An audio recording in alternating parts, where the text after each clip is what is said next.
Hey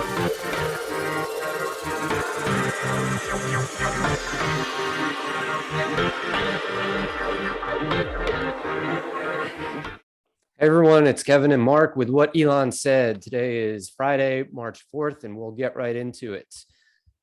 We have discussion today about FSD in Canada. We have taunts from the Russian government, and we have SpaceX launch that happened yesterday, and that's first up here. We have Elon Musk retweeting a tweet from SpaceX that the deployment of 47 Starlink satellites is confirmed.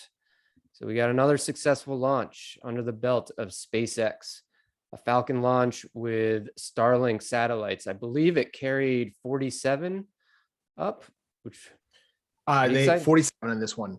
So that's pretty good. So I keep thinking to that they've had, it's crazy. They've had, I think, a launch per week this year. This is crazy. That is the plan. So they're going full assembly line mode of just like a trucking company of just bringing things up. Like the goal of space in the end is to make it boring, that it's literally like a routine pull, and we want the truck stop where their truckers are hanging out, and that's how it's happening, even though it's autonomous. And it's unbelievable, and every time I see the launches and the returns of the boosters, it's just jaw-dropping, and we'll get to some of that footage here as we move through the tweets of the day. Next up, we have Teslarati. This was from yesterday. I think he made a reply to this about UAW holding a vote. And Elon says, this old YouTube clip helps explain why former UAW members who work at Tesla are not huge fans of UAW.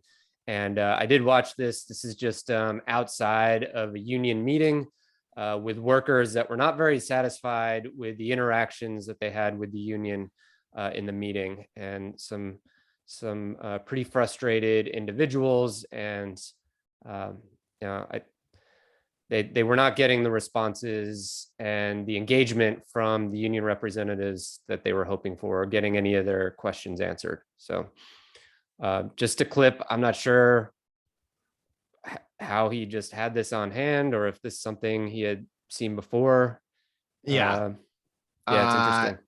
It's all that they're not huge fans. So I mean, they haven't tried to unionize yet, so that's probably true. This is the owner saying this from the one side of it, so he'll definitely show this old one-sided clip. I feel, against, not saying anything against Elon, but I'm always a little suspicious of that. But he did invite them to come in. He said that if they wanted to try to unionize, he's not going to block them, but he feels that he has better plan than they could get. It's a lot of effort to organize, but you never know. For now, it seems like they're doing a great compensation job. Yep. I just like how no matter what he posts, there's always someone who's like totally off the topic. Will full self-driving come 7 days after a score of 100? I'm like, okay. Yeah. Not that, but he answers that he's opening himself up. Right. And I think that's why people do it, right? You never know when he might scroll through the comments and see that and give a response to it. Yes. Right. So I don't know if that's just, that's an interesting question, or if it's all right, I'm going to change topic here. Yes. But this one about FSD in Canada needing a safety score of 100, and he says, yeah, maybe 98. Maybe 98. But he is definitely his own PR department, because absolutely it's just him. This is the issue of the moment. He's responding to it. It's been brought up with Biden, everyone saying, Elon, you're pushing back, but it is union. If it was union, it would be a better company. And now he's saying they could come in, but we're offering a better package. So but you're right. I think this is a sign of ownership of Elon with his companies, right? Is that he feels like he is the one responsible for speaking to the direction and the actions taken by these organizations. And I guess in some ways he feels like he represents the workers there as well. That's right. To some extent. But I think plenty of CEOs are going to use social media to communicate about their organizations, but I don't feel like most do it to this extent. and combine personal and professional content at the extent that he does. Yes. And he's going against and doing a good job of it, going against the biggest, most ingrained organizations in the United States, the aerospace industry, the automotive industry, unions, governments, everything there is to possibly be large. His companies all of them are pushing against the grain. Energy, you name it. He's shaking the foundations of them all, and it's one man responding to them all, and probably in a pretty good way. Yeah.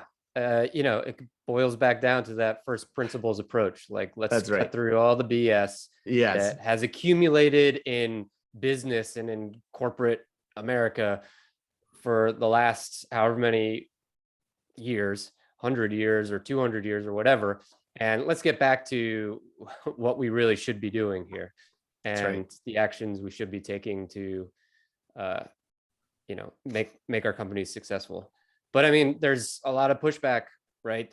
I think further along here, we'll see that there's actually a class action lawsuit being formed against Elon for his careless communications, basically.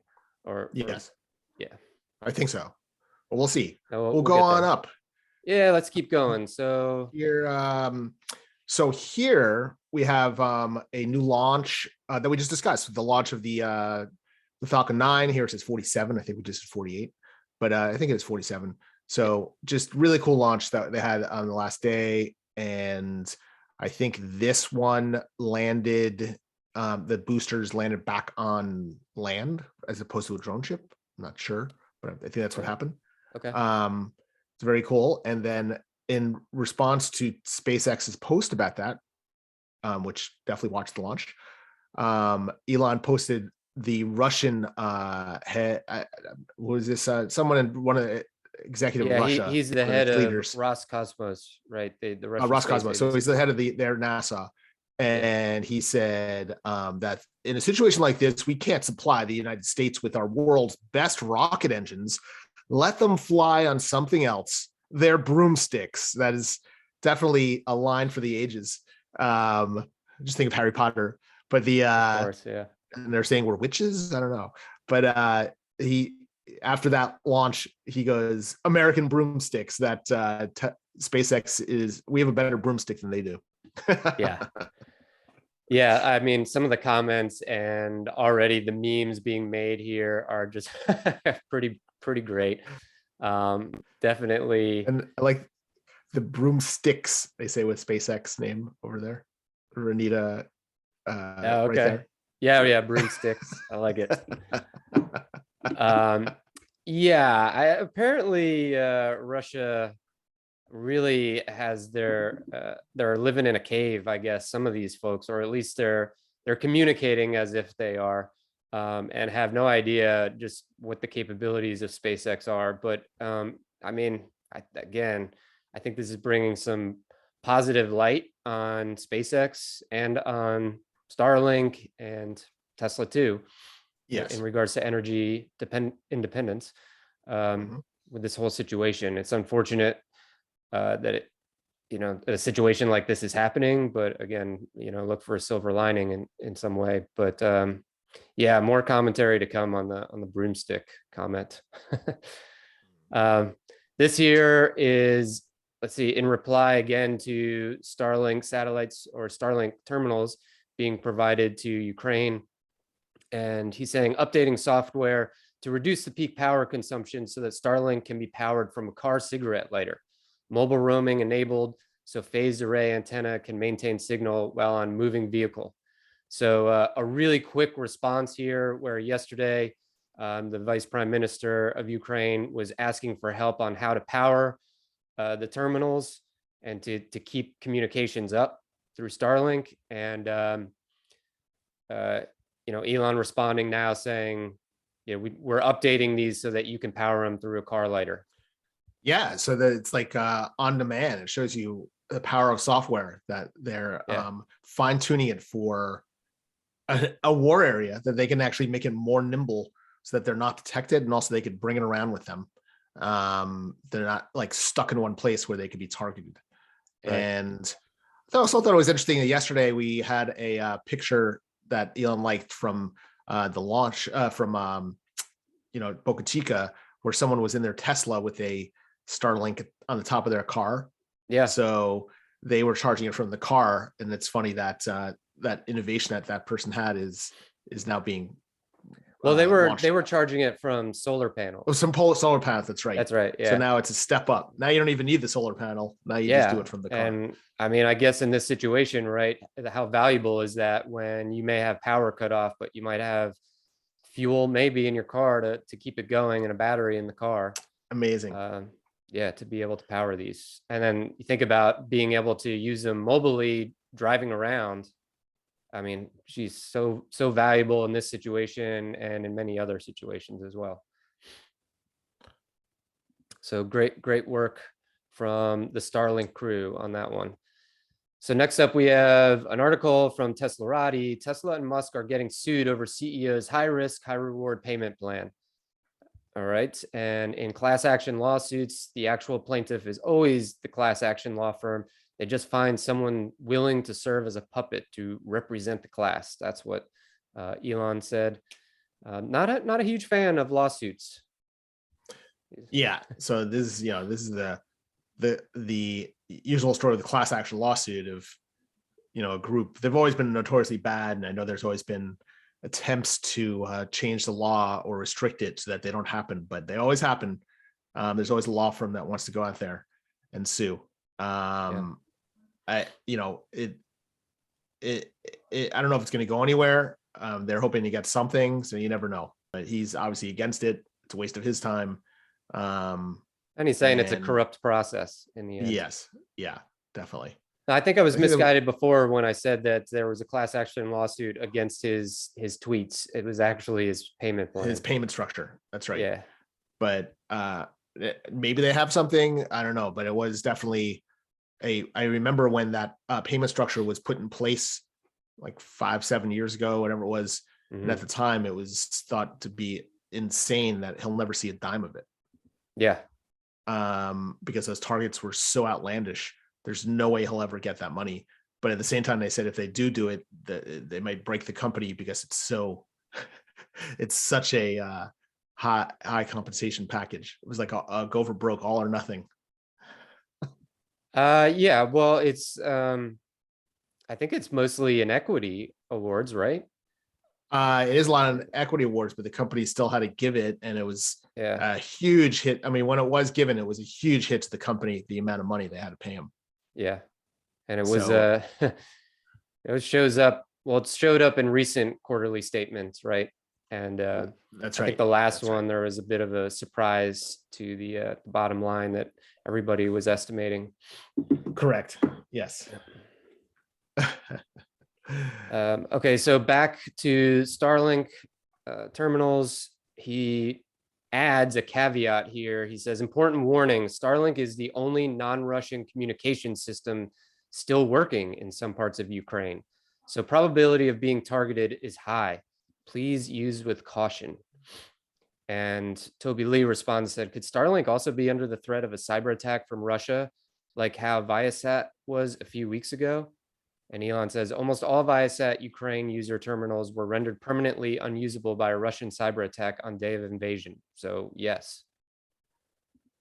And then further down, Tesla and Silicon Valley Club said, is there anything to stop it on Starlink? And Elon says, game on.